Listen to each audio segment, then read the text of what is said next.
specifically, I am the one whom she charged with the execution of her most vital plans. You might say I'm her right paw. Nubbingway's the name. Map reader and navigator of the heavens.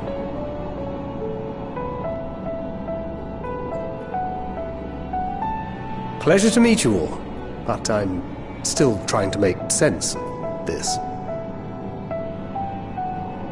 Confusion and bewilderment are completely understandable. Fear not, I shall walk you through it. The people of Aetherius, through no fault of your own, I'm sure, set in motion a series of events that, unfortunately, culminated in Zodiark's obliteration.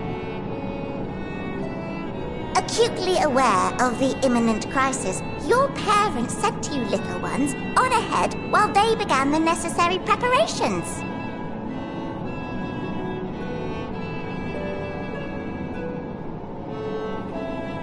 Still not following? No? Very well, I shall elaborate further.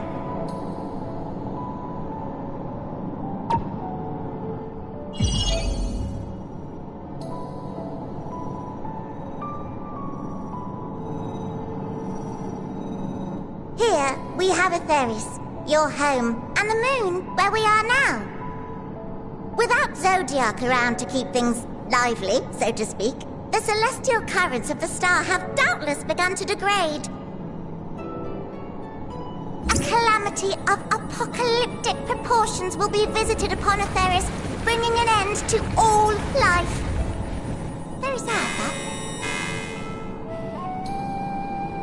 So too hath the Watcher claimed. By thine unperturbed countenance, I gather this eventuality was anticipated. The doom and gloom? Oh yes, quite expected.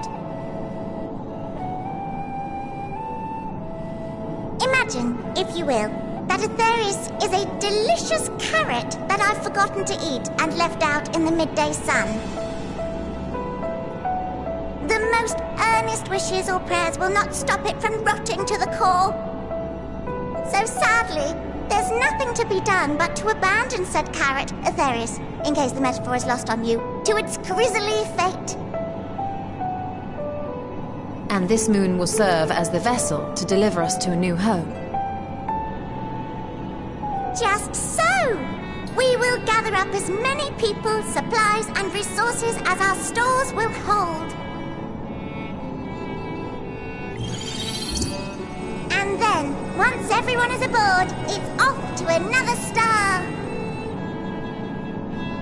Easier said than done, admittedly, for one does not simply hop from star to star on a whim.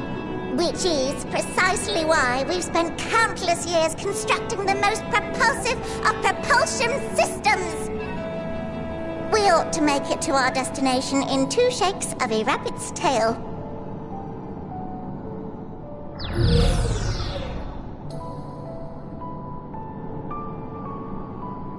Impressive technology.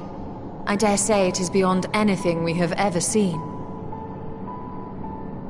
No need to shower us with praise. All we've done is faithfully carry out the instructions left to us by Hydaelyn. Back in the old days, when she was still just Venar, she was dedicated to the study of the world and its inner workings. And the Watcher, the real one, not the simulacrum you met, was one of her fellow researchers. We and this wondrous vessel masquerading as a moon are products of their knowledge and know-how. There's certainly more to you all than meets the eye. Might I ask where exactly you intend to take us? We identified a few promising candidates for resettlement some time ago, but we cannot guarantee that they are fit for habitation. Moreover, the ship can only travel in short bursts. We intend to go down our list, hopping from star to star, until we find one suitable for resettlement. No need to worry, though. The vessel is being refurbished with accommodation for an extended stay as we speak. While we did have to rely upon outside help to determine what amenities were essential, I dare say we have risen to the challenge. Help? From who? From you and yours! Who else? Each time we woke to perform regularly scheduled maintenance, we were greeted by the resources you sent us. What better way to learn about preferences and proclivities of our present-day charges? Ah, but you're still adorable little children. Perhaps your elders were responsible for the deliveries.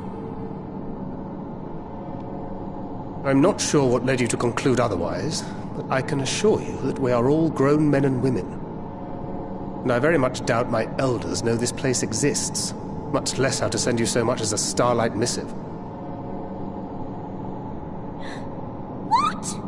Then who in blazes let you on my moon?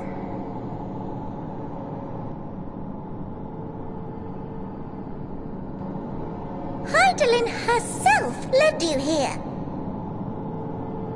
You don't say! Well, that's really not children. Then why are you so small and stunted?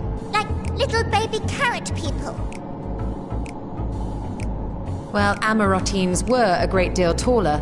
In the present day, persons of such prodigious size are exceedingly rare. So, you're saying everyone's not like the Watcher?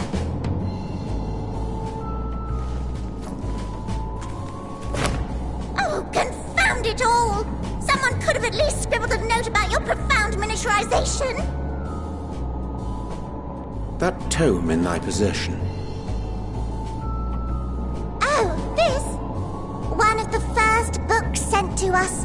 A compendium of the people of Atheris, with a few blank pages at the back for minor corrections and updates as needed. The sum total of our knowledge of your kind is contained in these pages.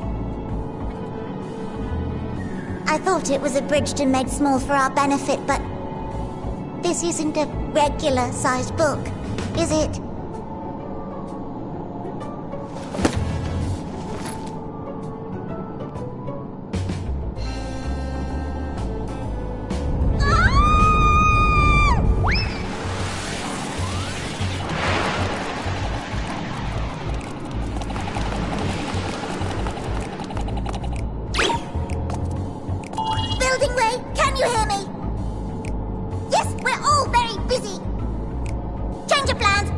To rebuild the domiciles at 1/3 the scale. All of them! Yes, all of them, and but me no buts! See to it with all speed! Perhaps you could tell us a bit more about your terrestrial collaborators. Yes, in due time. But first, I'd like to hear more about you, if it's all the same. I'd rather not risk any other complications due to outdated knowledge of our passengers-to-be.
ready in the teleporter.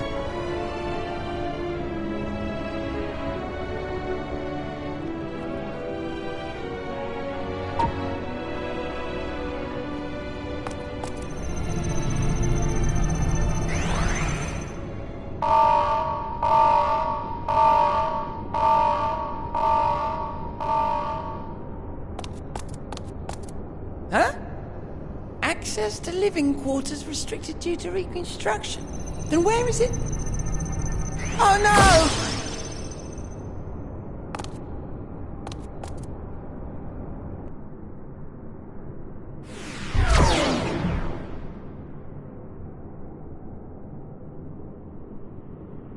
A private audience.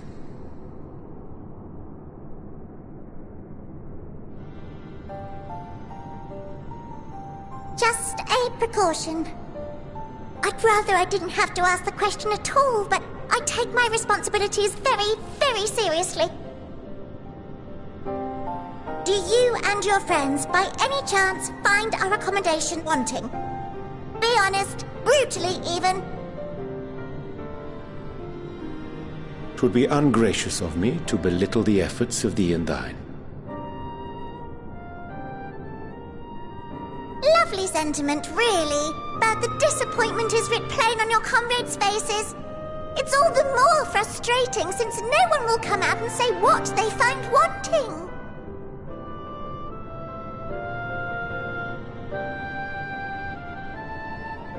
If there are faults in our work, we need to know. We will do better. But time is not on our side. The final days will wait for no one. If your people are to be saved, we must take quick and decisive action. This vessel must serve as a home for as many passengers as possible, for far longer than we may like. Which brings me to my request. Our collaborators on Atheris are doing what they can to prepare for the voyage. Would you be willing to go and lend them a hand? Having seen the moon for yourself, you could speak to its many splendors, learn what else they might require, and assuage whatever concerns they have. Wherefore wouldst thou entrust me with such a task? How to put it? You're the only one who appears not to be wholly unsatisfied with our work. Oh, quite good at pretending that's the case, at least. Calm, collected, tactful to a fault. Very particular with your words, too. You understand that, in the face of great danger, one cannot pursue perfection at the expense of practicality. The difficult choices must often be made for the greater good.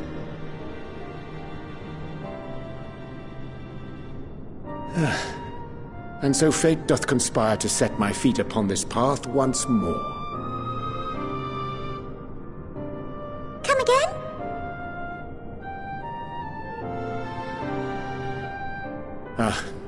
Idle musings. 'Tis no trifle thou dost ask. Yet full well do I understand the urgency and necessity.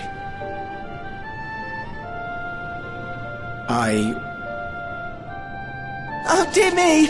Dear me! I was terribly sorry for the mix-up. It's a bit of a malfunction. I hadn't realized the residential quarters were inaccessible, you see. But you're still in one piece. So, all's well that ends well, yes? Won't happen again. I promise.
Thine arrival is timely as ever.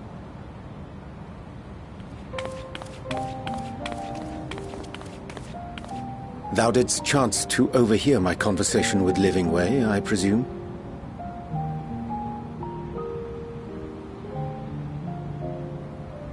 'Twas not mine intent to move in shadow. Nevertheless, I have been asked to do that and more yet again. Is it so plain that these strangers could intuit it at a glance? My capacity for silence and secrecy, and duplicity? When Grahar did contrive to deliver the first at the price of his own life, I was complicit in the scheme. A sacrifice averted for a mercy. Would that I could say the same for Menfilia. One life for one world. And by that bloody bargain brokered by my hand were the scions robbed of a dear comrade, and Flamine her beloved daughter.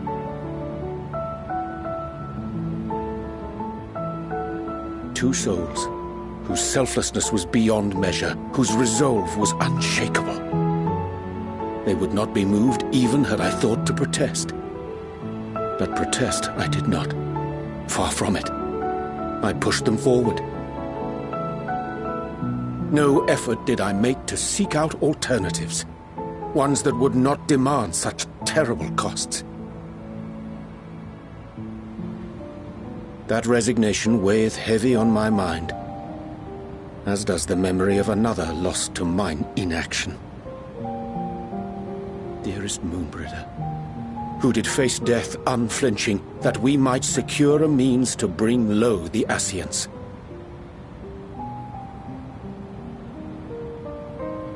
In her hour of need, I did naught.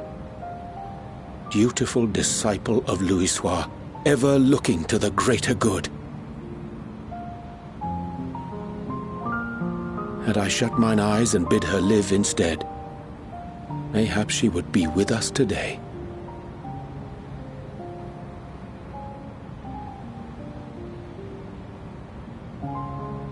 Selfish wants, born of everlasting regrets. Most days I put them from my mind, but could think of naught else when asked to swallow the same bitter draught. Subterfuge and sacrifice. Mayhap the right moral choice, but one I regard with great trepidation.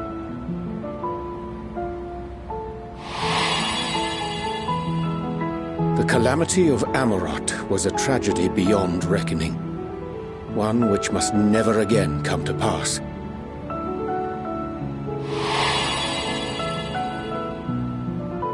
Thus must we struggle, haunted by ghosts of those we have lost, clinging to those we pray we can yet save. But what of those we cannot? How do we make peace with the dreadful algebra of necessity?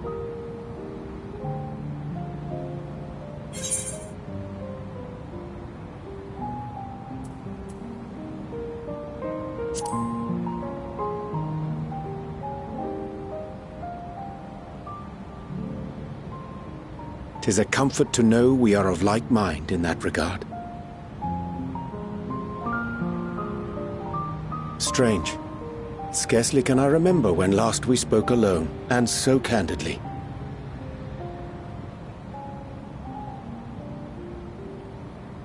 I thank thee. For all my supposed skill with words, I find it difficult to express such private thoughts. As for the Loporrit's proposition, I will take time and consider how to respond. 'Twould be to our mutual benefit if we could converse more openly with our aspiring caretakers. A concern I should be glad to address on the Scion's behalf. To dispense with all pretense and bare one's heart to another is a frightening thing indeed. But we cannot move forward ere we take that bold first step. A lesson I have learned many times before. And today.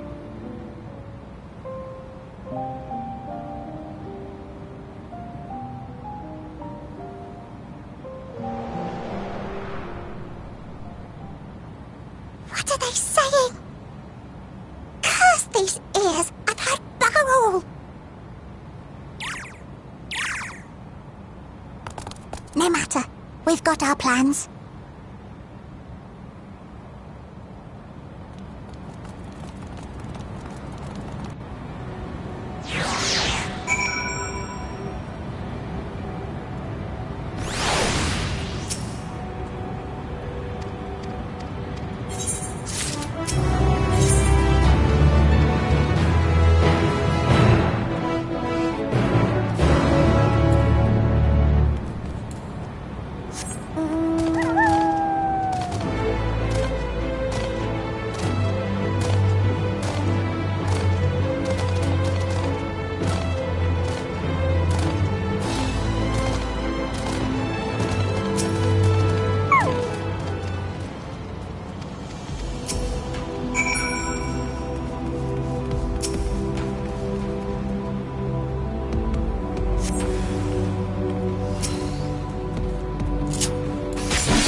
And what, pray tell, do we seek at the Watcher's Palace? Oh, come off it, friend. You know full well why we're here. The time has come for you to return to Atheris and help your brethren prepare for their journey here and beyond. Forgive me, Living Way, but I cannot in good conscience proceed with this plan. Huh? But what about the final days? The death and the doom? Oh, we have to hurry before it's too late.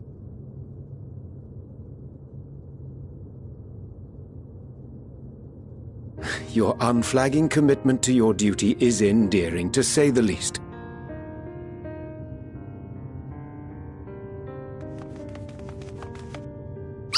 Oh, bugger!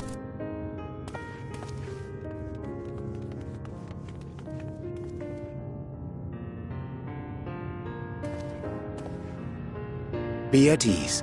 They bear you no grudge, nor do I. How could we, having come to understand your purpose? For millennia, you and yours worked tirelessly towards the singular purpose of this heavenly vessel's construction. An arduous feat by any measure. It is clear you have spared no effort. Why, your very names are a testament to your dedication.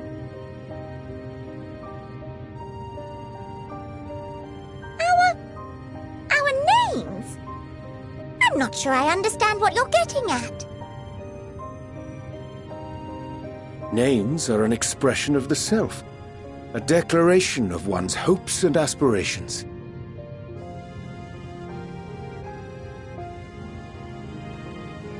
Your use of contemporary, uncomplicated nomenclature doth ensure clarity of purpose. There can be no doubt that your love for the people of Atheris is boundless and pure.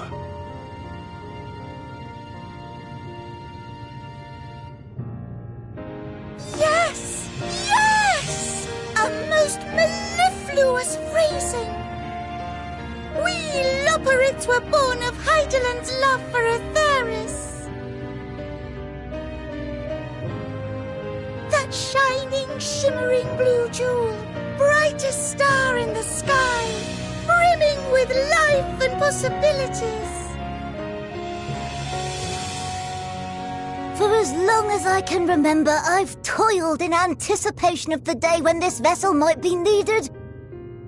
All I've ever wanted was to meet those she cherished so dearly, to serve and serve well. That goes for all of us, don't you see? So help us help them. Lead them here where we can keep them safe. If there's anything wrong with what we've built, we'll fix it. We'll make it right.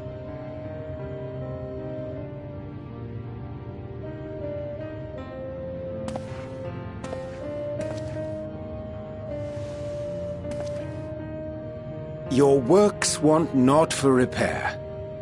Yet there remaineth much for you to learn of men, and your own kin besides. Singing Way, thy name bespeaketh more than the simple marriage of rhythm and rhyme. The songs of Atheris are beyond counting, and span the length and breadth of emotion. Maps are monuments to man's pioneering spirit and his devotion to charting the furthest reaches of our star. Many have devoted their lifetimes to exploratory pursuits, to venture unto the highest mountains and the deepest oceans in search of unknown frontiers. And thou, my friend, I do not think we've met. My name is Puddingway.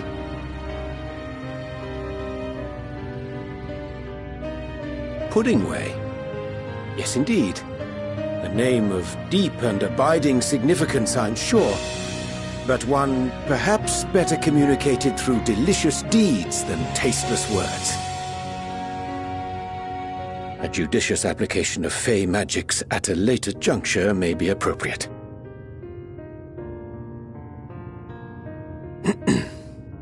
And Living Way. 'Tis no easy feat to convey the significance of thy moniker. When I was a bookish boy, a dear friend of mine was fond of peppering me with questions as I read, to my occasional annoyance. One day, I posed to her a question of mine own. What doth it mean to live? After much contemplation, she proffered this answer. The anticipation of a half-read story's conclusion. The hope today's mistake may serve as tomorrow's lesson. The wish that a new acquaintance may one day call thee friend. She believed it to be all these moments and more.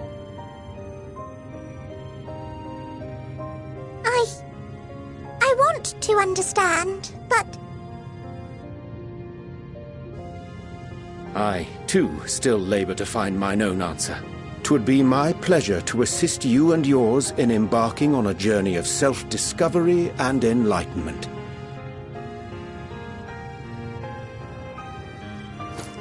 For thee.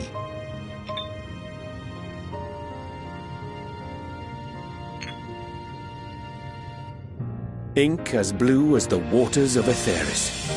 Made in haste, though I assure thee, the quality has not suffered for it. The people need not be persuaded by honeyed words. Nay, I have faith they shall do what is right in due course. Until they do, I beg your patience, friends. And with that ink, let us fill the empty pages of Living Way's compendium. An open exchange of ideas will surely afford you all a better understanding of modern man, and with it, ideas for improvements and renovations. But more importantly, it shall empower us to together find a way forward.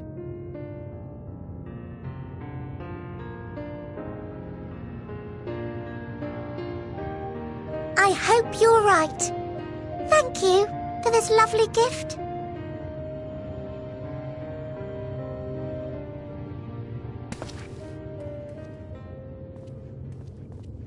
There you have it. I shall remain with the Loporrits to ensure that all is in order. Though we must needs prepare for every eventuality, you would all agree that the evacuation of our star is a last resort. To accept failure is to accept the demise not only of our star, but that of Reen's, of all reflections, and the souls that call them home. Which is why I have every faith that you shall fight to the last, that such drastic measures may prove unnecessary. Should the worst come to the worst, and I pray deeply that it won't, I'll take comfort in knowing preparations were made under your watchful eye. Aye, thou mayest be assured that if calamity cometh, not a soul will be left behind. If being the operative term.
I hate to interrupt, but I feel feel like I need to make amends for all the secrecy? Think nothing of it. We haven't been the most gracious of guests. Do convey our apologies to Growingway and the others. But of course! And when next we welcome more guests from Aetheris, we'll have learned to be much more hospitable hosts. Oh, and circling back to the matter of inappropriate secrecy, we ought to discuss our benefactors. Agreed. The Sharlayan Forum, yes? What? How did you know? The more I heard, the more obvious it became. The Forum's aims align closely with those of your anonymous patrons. A telling coincidence would be an understatement. Though had we not taken it upon ourselves to peruse certain restricted tones in Labyrinthos, we might still be unaware of their plans. But let us continue this discussion upon our return. I dare say we have kept Alphino and the others waiting long enough.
Order! Order, I say!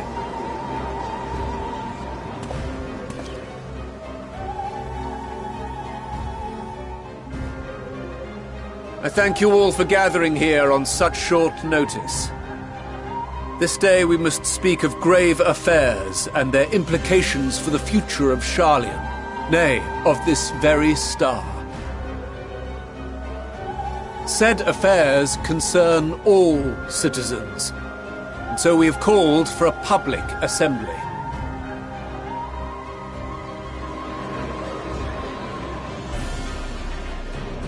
You may have heard rumors of the Telophoroi and the havoc these madmen wreak abroad. Under normal circumstances, we would pay little heed to petty disturbances outside our borders. The final days, however, are another matter altogether. For we dare not ignore these prophetic words of Eld. The End-Bearers will come, ushering chaos and calamity. The final days descend and devour the very star.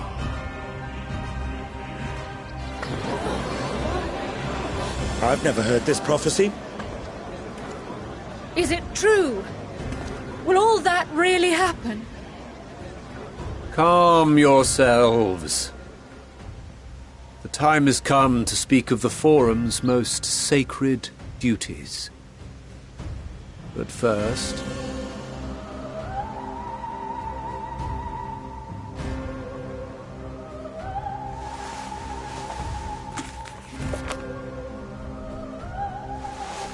Give voice to the voiceless. Let bindings be unbound. By unanimous decree, I declare the enchantment broken.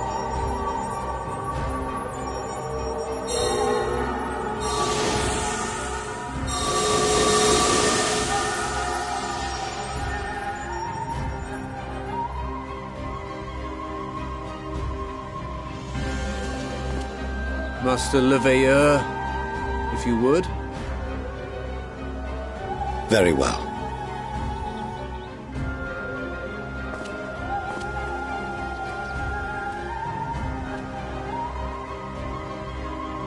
"270 years ago, our forebears began an expedition in the Dravanian hinterlands, in search of a route to access the Ethereal Sea. This much is public knowledge. Their findings, however, would become the Forum's most closely guarded secret.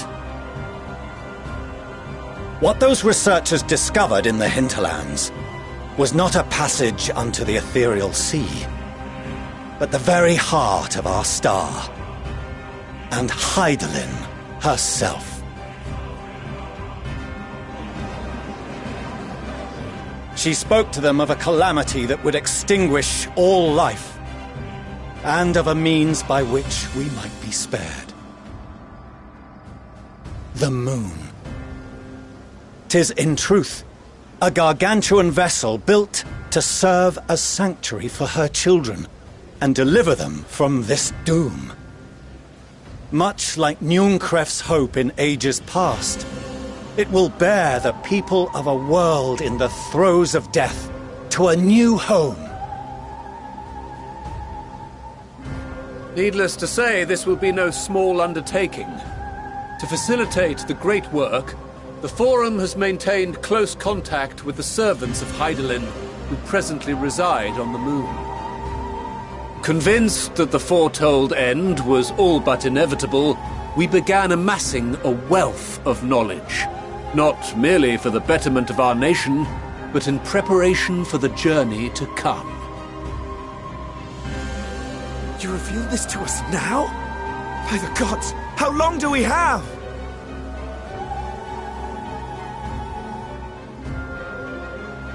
While we cannot say with certainty, we believe the hour to be nigh. We received a transmission from the moon suggesting as much not long ago. Which is why we must in earnest begin preparations for the great exodus. For his impressive contributions, and the leadership he demonstrated during our withdrawal from Dravania, we have elected Master Leveilleur to oversee this initiative.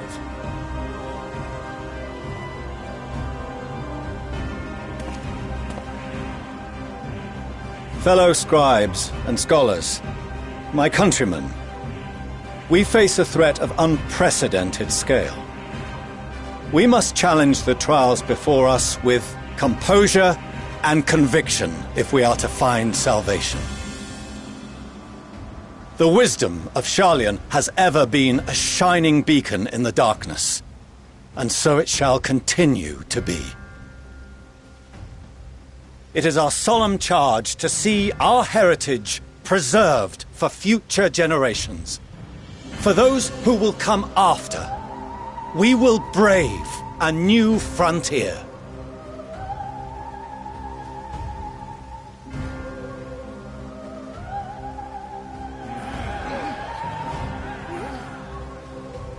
Administrative edicts will be relayed to all major institutions ere long. In the meantime, carry on with your duties. With that, I hereby call this assembly to a close.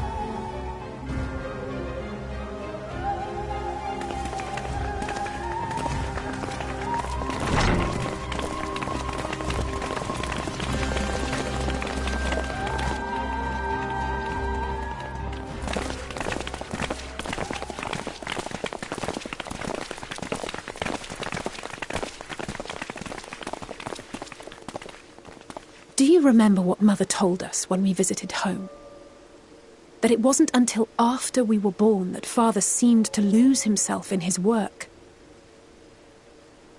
If that great work of his was the evacuation of this star, then...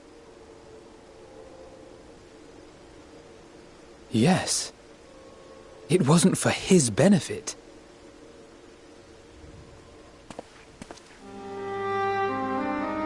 Would you mind waiting here a moment?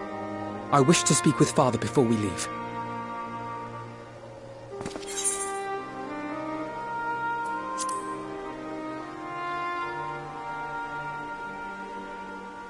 I may look daggers at him, but I will neither speak nor draw them.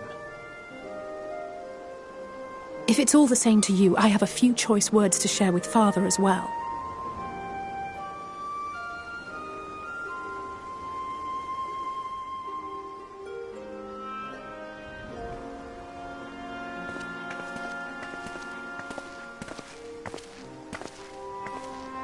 So, come to call us cowards and bid us join your fruitless battle against the inevitable.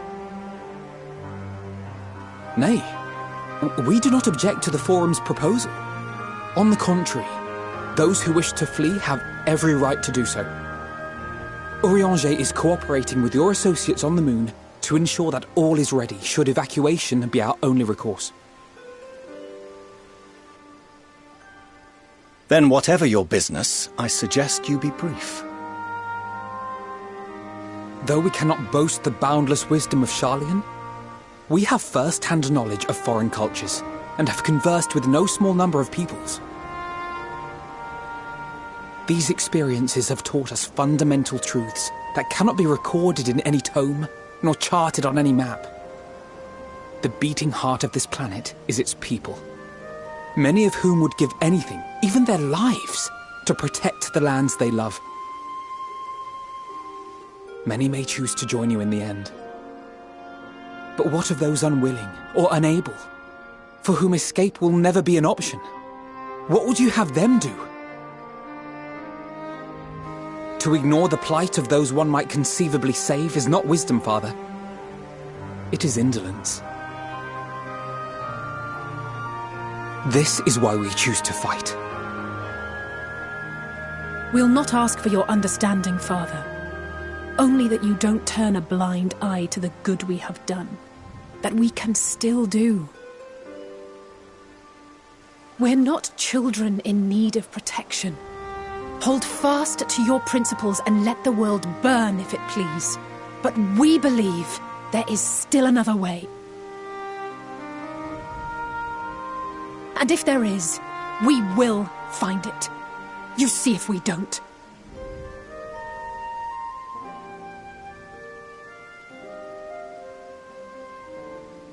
Do as you will. Just stay out of our way.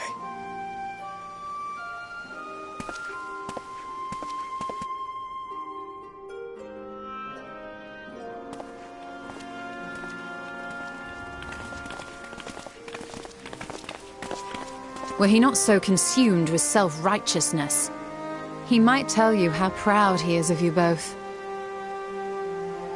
Bold words call for bold action, and there'll be no turning to your father should plans go awry. As if I ever would. So long as there are those who wish to stay and fight for this star, we have to do what we can to help them.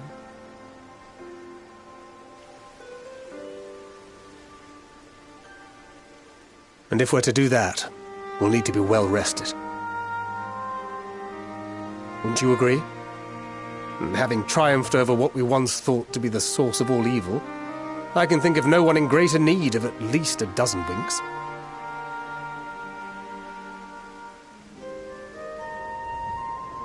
Shall we then?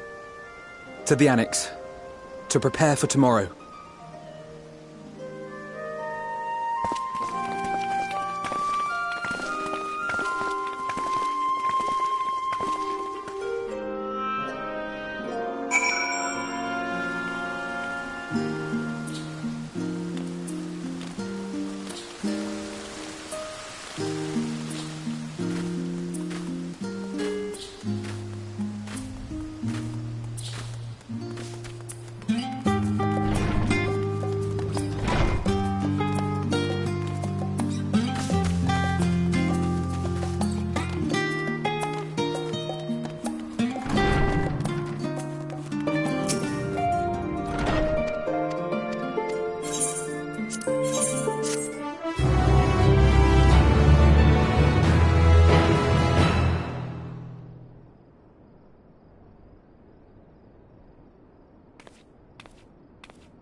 You're alone. Good. The twins thought now would be a wonderful time to pay a visit to my chambers. Rather than listen to them bicker over tonight's snacks and tomorrow's plans, I seized the first opportunity to make my escape. To their credit, they decided against intruding on your peace and quiet.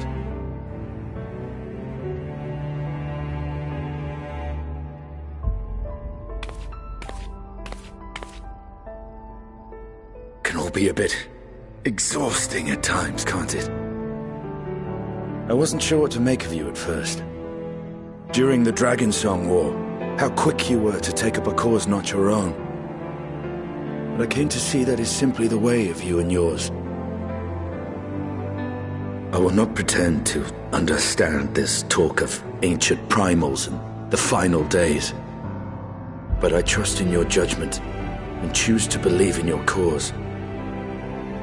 You and Alphinaud have my lance, now and always. You'll need it. Rack and ruin looming on the horizon. Calamity bearing down upon us. There's no place I'd rather be than here.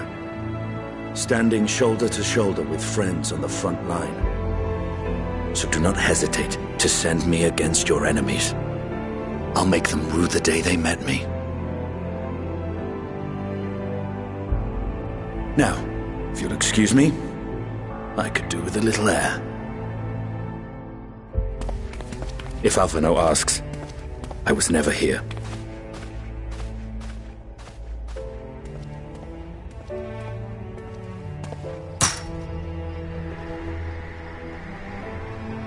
Until the morrow.